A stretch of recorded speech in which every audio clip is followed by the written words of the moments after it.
সুইডেনের শরৎ বাতাস বেশ বইছে, সারা রাস্তাঘাট জঙ্গল যেখানে যাইতেছি শুধু হলুদ আর হলুদ, হলুদ পাতা। আর এখন খুব একটা ভ্যারাইটিস কালার দেখা যাইতেছে না, কারণ একটাই, বেশ শেষের দিকে এখন দর্শক, যার কারণে এরকম। আর এই যে গাছগুলো সবুজ এখনো, এটা কিন্তু 12 মাসকালই সবুজ থাকে। এ গাছের পাতা এইভাবেই থাকবে, ওটা সাধারণত পরিবর্তন হয় না। আর বাকি সব গাছপালার পাতা শুধু ঝরছে আর ঝরছে, আর একটু বাতাস হলেই সব হুড়হুড়ে পড়ছে। জানি না এই ক্যামেরায় ধরা পড়ছে কিনা। এ হচ্ছে, তারপরে মেঘ, খুব একটা বৃষ্টি না হলেও মেঘে ঢাকা থাকে আকাশ, যার কারণে সূর্যের আলোটা তেমন ভালো মতো পড়ছে না এই মুহূর্তে।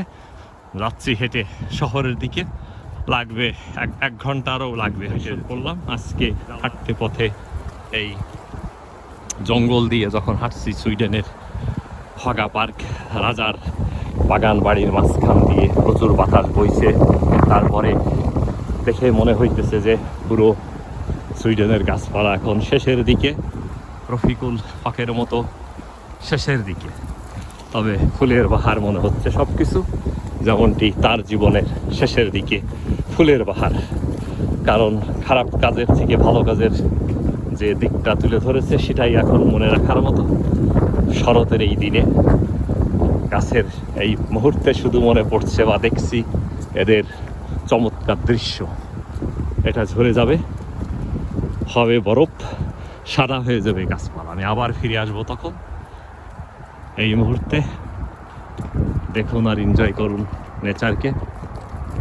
আশা করি যে কথাগুলো বলেছি, যেই শুনুক, শেয়ার করেন নিজের মনের সঙ্গে, যে আমরা রফিকুলের মতো কিছু কাজ করে যেতে পারি। যেভাবেই অর্থ উপার্জন করি না কেন, সে অর্থের অংশটা যেন বাংলাদেশের বাঙালি 7.5 কোটি বাঙালির থেকে হয়েছে আমরা এখন 18 কোটি বাঙালি, যেন সুযোগটা পায়। সে সুযোগ থেকে জাতিকে বঞ্চিত না করে মারা গেলেই ভালো লাগবে। অপরাধের মাত্রা যতই হোক না কেন, তেমন একটি আশা নিয়ে সুইডেনের হাগা পার্ক থেকে সবাইকে শুভকামনা আজকের সকাল।